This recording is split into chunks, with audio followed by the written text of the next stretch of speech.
Going to stream. Okay. Live stream. Got it.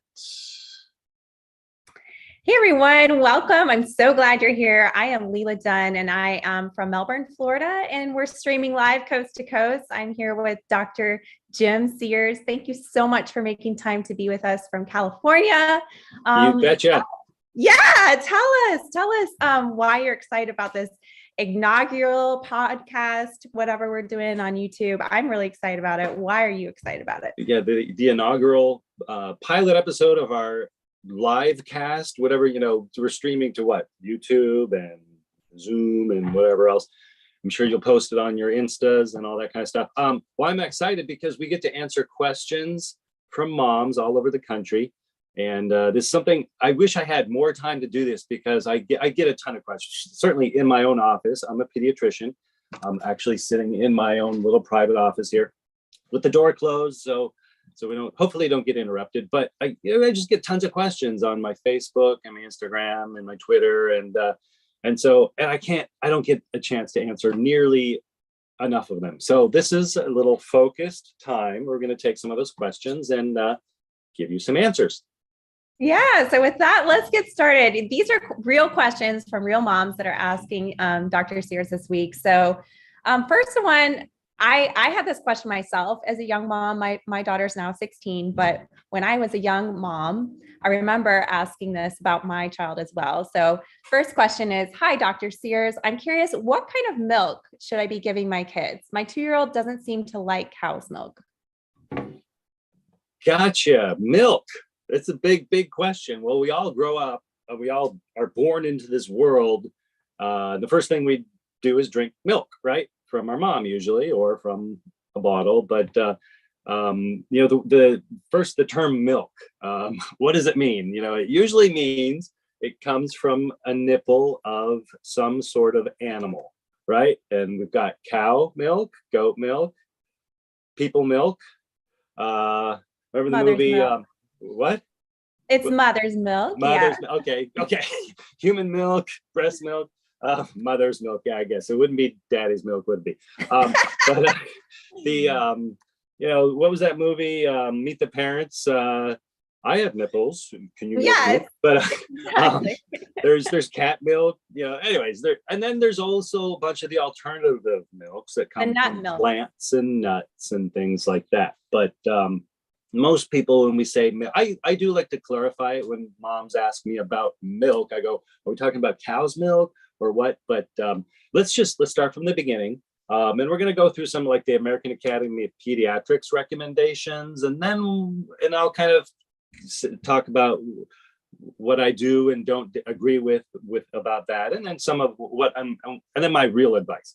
So first off, the AAP does recommend, and they just updated this recommendation. They used to say,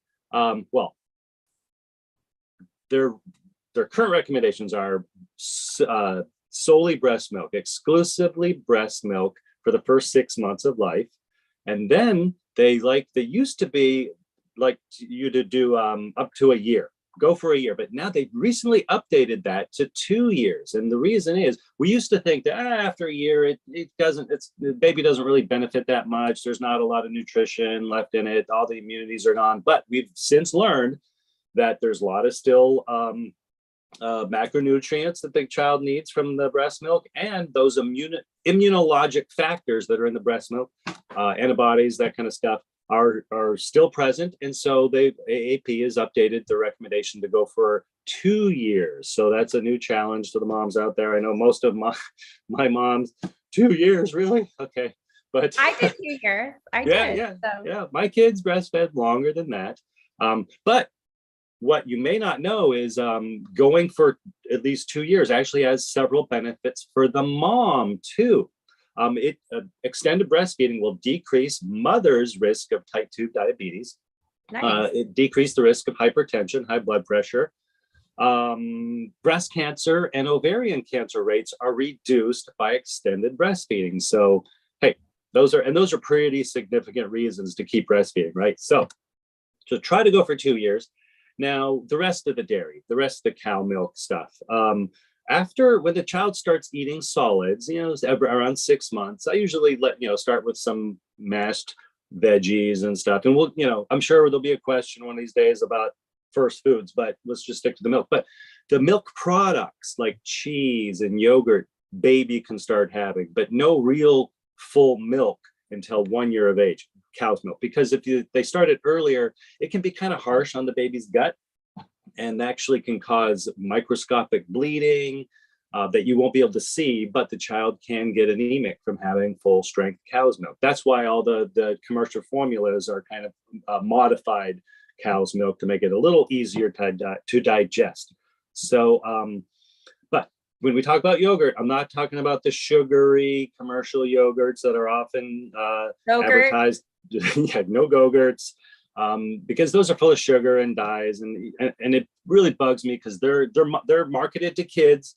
But the best yogurt to start is plain whole fat Greek yogurt. Okay, that's a great first dairy for 7 months old or so or older, and then in the cheeses, little pieces of cheese, especially that's a great finger food when the child's a little bit older and wants to pick up little pieces of cheese. So now if you do start actual cow's milk, it should be full fat milk. Not low fat or reduced fat, full fat milk till about 2 years of age, unless there's special circumstances. Sometimes your doctor will say, hey, let's do some lower fat milk. But once we talk about fats in milk, the next thing I think about is it's got to be organic. And this is why. Those animals that are out there eating stuff, there's going to be, I don't like the word toxins, but let's just use the word toxins for anything bad. Pesticides, hormones, maybe heavy metals that are in the somehow the cow or the goat got exposed to. Those, and even in people too, those things tend to concentrate in the fat of the animal. Okay, so and includes the milk fat too. So I always usually suggest, if when you're buying, spend a couple extra dollars, your baby's worth it, of getting the purest, most organic form you can find. That's super, super important. Now, once the child does start drinking milk, at a year of age or whatever, I do like to limit it to about 16 to 24 ounces, like that's 2 to 3 cups of milk. If they're drinking a lot more than that, they tend to not want to eat food. They fill up on the milk and not want to eat regular food. Not the end of the world. I mean, I still do liquid nutrition shakes a couple times a day myself, but it's nice to kind of have a balance there. And but then some of the alternative milks. Okay, so this mom, she said that her 2-year-old, was a 2-year-old, I think, doesn't like cow's milk. And as a pediatrician, I'd like to take that as a clue, because a lot of people maybe don't tolerate cow's milk very well. You might be lactose intolerant or allergic to cow milk protein.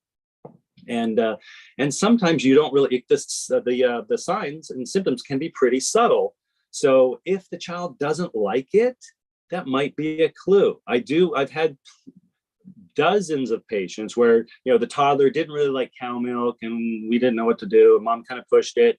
And then when the child's older and we look into it, the child ends up, turns out to be cow milk protein allergic or lactose intolerant. So if the child doesn't like cow milk, take that as a clue and maybe do one of the alternatives, like goat milk. However, if you're allergic to cow milk, you have a 90% chance of being also allergic to goat's milk. So it's not just an automatic swap.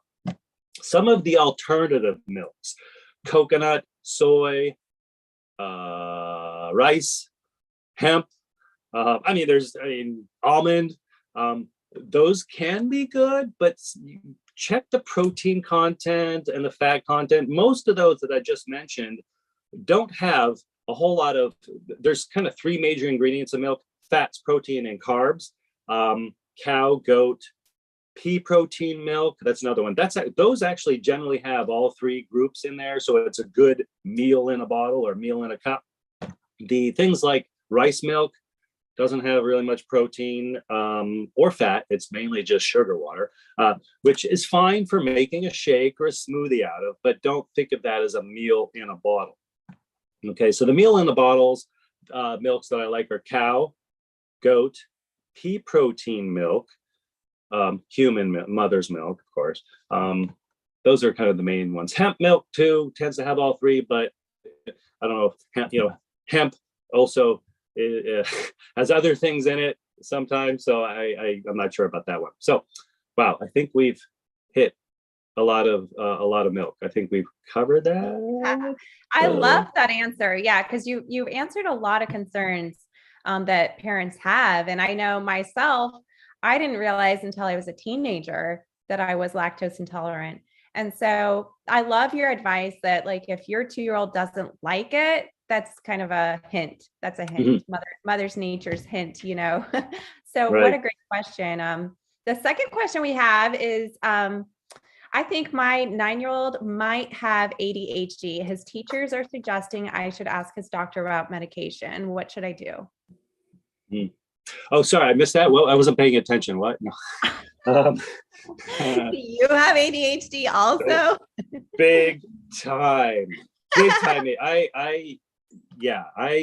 I've never really been fully diagnosed. I really maybe should, but I remember junior high, grade school, just staring out the window, wishing I was outside, because I just having to sit at a desk, pay attention to a blackboard, it was torture for me.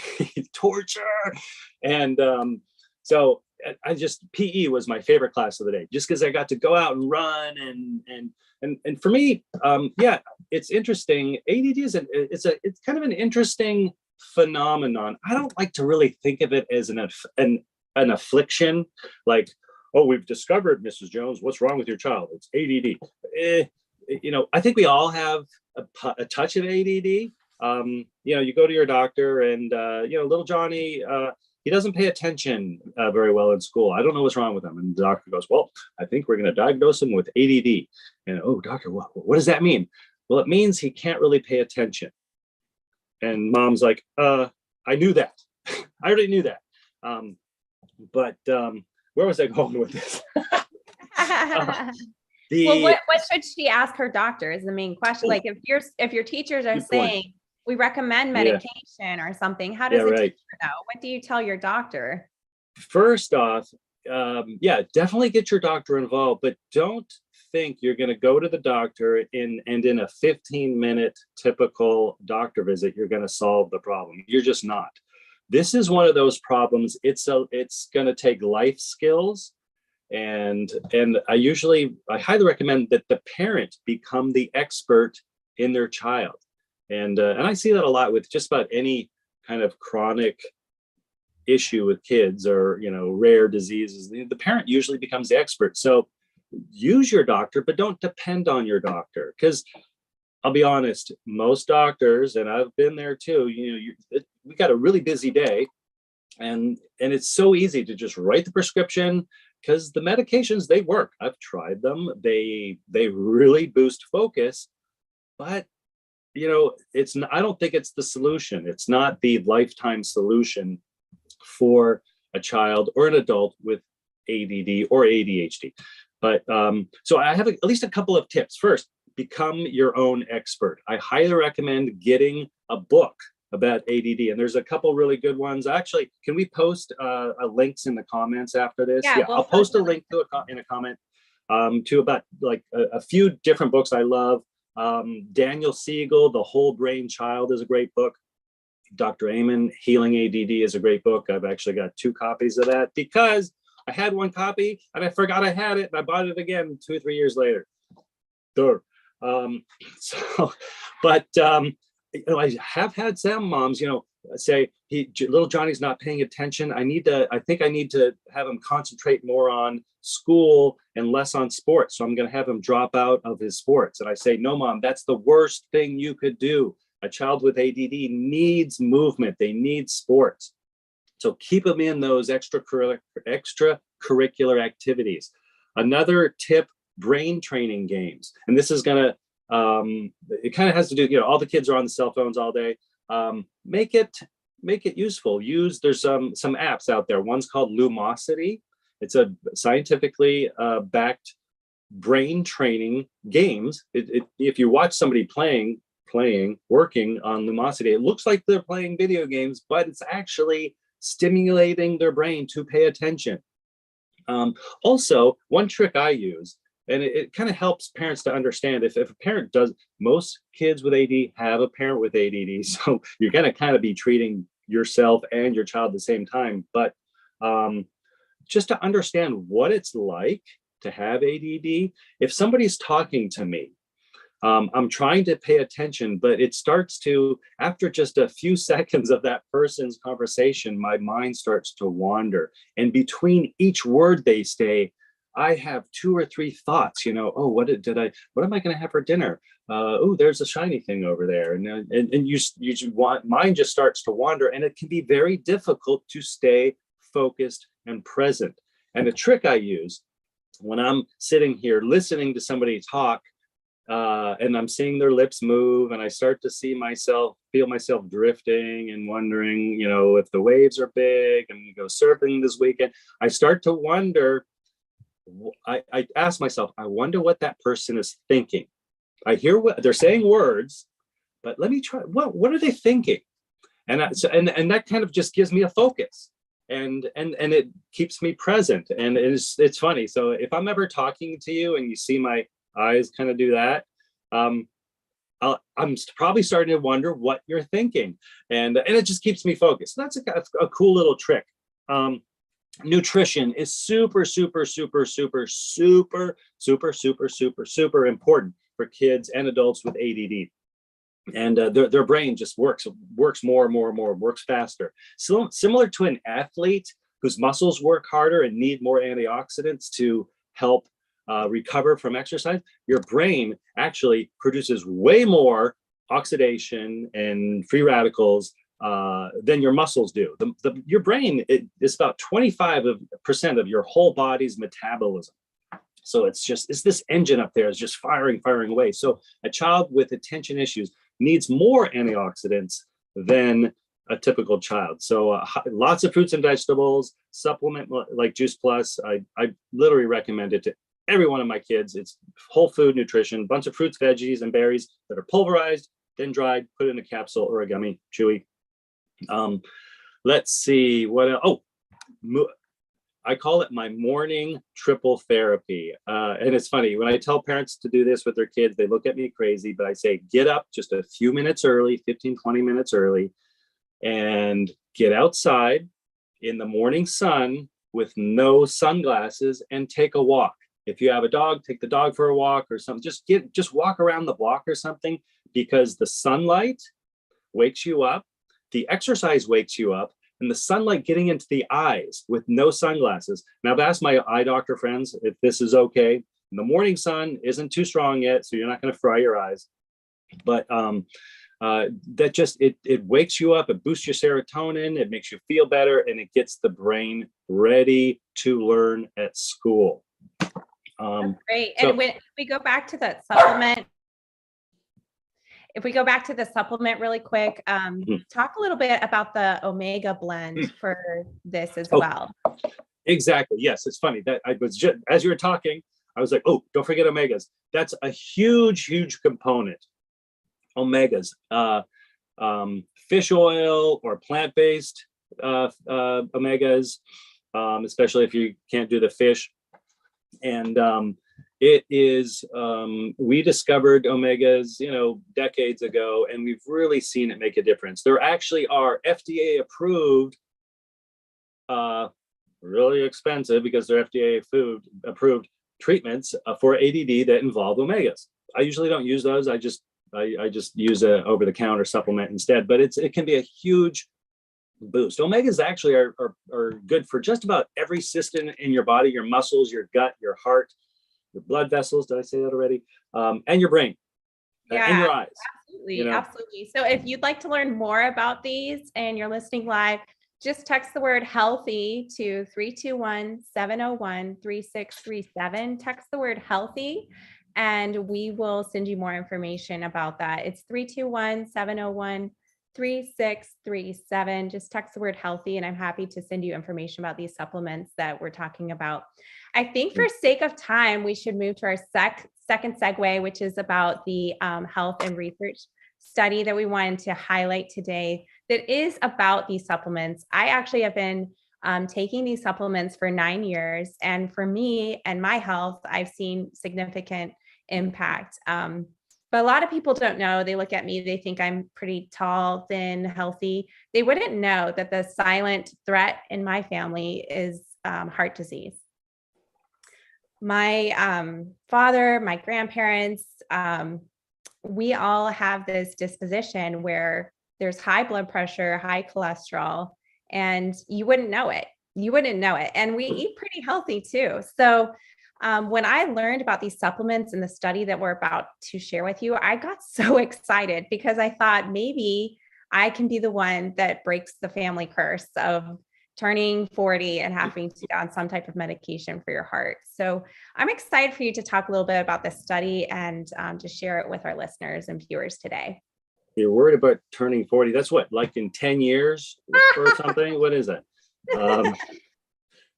I barely remember my 40th birthday. Ooh, okay, anyway, focus. We're talking about this.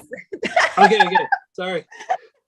We're talking about the research study now, not our birthday. Maybe I should talk to my doctor about medication. No, I'm kidding.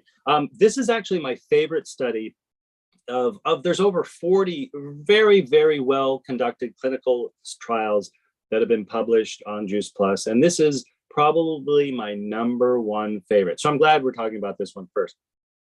We call it the cardiovascular health study. First off, just where it was conducted at the University of Maryland School of Medicine, and then published in the Journal of the American College of Cardiology. And just to get published in that journal means that it had to be a good study. It had to be good, solid science. And at the School of Medicine, they call them institutional review boards, and it's a long word there. And that's a group of very smart, curmudgeon-y scientists that look at the studies that the researchers want to do, and they have to approve them. They have to look at what's your plan? What are you going to study? And they go, okay, and they kind of look at their outline and say, yeah, that's going to be a good study. That's, I think, going to be scientifically sound, and they approve it. So just the fact that it was approved by the IRB and published in a very prestigious journal, this makes me go, okay, this is going to be good science. And then it turns out the science is actually the results were actually very good. They took a bunch of people. The basis or the hypothesis, or not the foundation of this study, they kind of took what we do know. And we're talking about blood flow through the major arteries of the body. And we do know that after you eat a fatty meal, that blood flow can reduce and your arteries kind of stiffen from all that fat. All that fat causes inflammation in your body, and it's not good. And it causes the blood vessels to be less reactive to blood flow. And that's kind of important. You want your blood vessels to be reactive to blood flow. And that effect after a fatty meal lasts for about 4 hours. And prior studies, they've looked at just diets rich in fruits and veggies can lessen the effect of the fatty meal. They've also looked at high doses of particular vitamins like vitamin A and E, I think it was, no, C and E. And that can blunt the effect. But then they also looked at Juice Plus. And they found that the subjects that were on Juice Plus versus placebo, it was all double-blind, placebo-controlled study, which means that's kind of the gold standard. Oh, hold on. Nope, nothing. Did you hear that my phone went off? My patients are looking for me. No, they're good. They're good. We won't keep you very much longer. Yeah. They looked at that. And the subjects that were on Juice Plus had a drastically reduced effect of the fatty meal. Okay, and that was super important. When I read that study, that really solidified Juice Plus as a tool I can use as a physician to help my patients. But if you read the whole study, I love reading these studies because you read the boring part, the scientific method and the results and all that kind of stuff, super, super boring. But at the end, they usually have a discussion where the scientists, they kind of postulate on what they think might have happened. And a few really, really interesting points on the study. I mentioned these authors had also done a study showing that high doses of vitamin C and E could have a similar effect, but it had to be taken with the fatty meal. All right. So imagine if you're at your favorite steakhouse out here, it's Mastro's, they bring this big baseball cut tomahawk steak and you're like, oh, yummy, juicy, and maybe some lobster mashed potatoes. And you're like, oh, I'm ready to have a yummy fatty meal. And then the waiter goes, oh, and you're also going to need to take your big vitamin C and E horse pills. Imagine that. That would kind of ruin the effect. Now, the authors found small platter. Yeah, I know. Yeah, a small side, have a side of vitamin C. Side of vitamins. But they had to be mega doses, and I don't like mega doses of any particular ingredient because you risk side effects or overdoses. You know, how many times have I had moms say, "Little Johnny got into the multivitamins, and he take half the bottle," and that's dangerous, and you got to put poison control. But the Juice Plus could be taken in the morning. It could be taken anytime during the day or even the day before, and still had the same effect. And I love that. They also noted that in the Juice Plus, there's not a huge amount of any one ingredient. There's small amounts of thousands of ingredients. And there seems to be a synergistic effect of all those ingredients working together to give you very, very strong benefits in your physiology. And that's something I really thought it was interesting. You know, when a parent calls me, little Johnny got into his supply of Juice Plus chews and he ate half of them. I go, well, he may have a little bit of runs, but it's like he just ate a ton of broccoli and a ton of kale and a ton of strawberries and cherries. And hey, it's actually good for him. That's right. That's awesome. Speaking of broccoli and kale, we want to talk about what's growing on this season. If you are in the southern states and you have a vertical garden, which is what you see here pictured behind me, you can be growing broccoli and kale all day long because these cooler temperatures where the highs are in the 60s and 70s. I mean, I think we hit 84 yesterday, but today's back like in the 60s. So, but that's when these how do you say it? The broccoli, kale, and cauliflower, cruciferous vegetables. I don't know. Cruciferous. There you go. Cruciferous. Thank you, doctor. Those vegetables like this type of weather. So if you're spending at least $55 a week, $55 a month in produce, which comes to $12 a week, then you're already paying for a tower garden. Yep. I know, right? You end up throwing away half of it anyways. Yeah. You know? Most of the vegetables you buy in the store die in the bottom of your refrigerator crisper. So we are highly encouraging you to purchase your own tower garden. If you live in the northern states, you can grow with the light kit. And we actually have a special discount to have an indoor tower with the light kit with the support cage. You'll save $20. So if that's something that you're interested in, we can get you growing.